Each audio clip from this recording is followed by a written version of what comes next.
le pervers ou même la bête. Peu importe la présomption d'innocence, les tabloïds américains rivalisent d'imagination dans l'affaire Dominique Strauss-Kahn.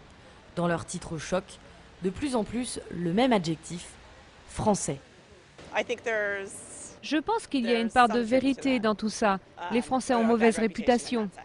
Je ne crois pas que ce soit typiquement français parce que j'ai entendu dire plein de choses sur les Italiens, sur les Américains, sur tout le monde. Le problème vient de Strauss-Kahn lui-même, on ne peut pas généraliser à tous les Français. Pourtant, les éditorialistes américains n'hésitent pas à faire l'amalgame. Les Français seraient machistes et leurs femmes trop tolérantes.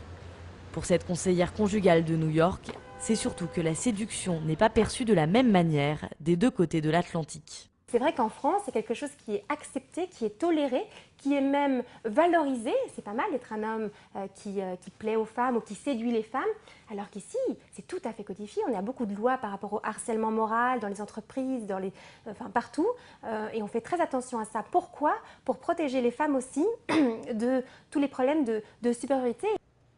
Une différence de mœurs, certes, mais pour ce professeur vivant à New York, l'agressivité de la presse américaine n'est qu'une réponse à la réaction française. En France, on a très peu finalement parlé des faits eux-mêmes. On a tout de suite été dans l'interprétation, en particulier on s'est focalisé sur cette image de Strauss-Kahn menotté. C'est parce que les Français ont lu l'affaire comme une affaire spécifiquement américaine que les Américains en sont venus à lire l'affaire Strauss-Kahn comme caractéristique d'un comportement machiste, phallocrate français. Le macho français à la peau dure et l'affaire DSK ne devraient pas améliorer sa réputation.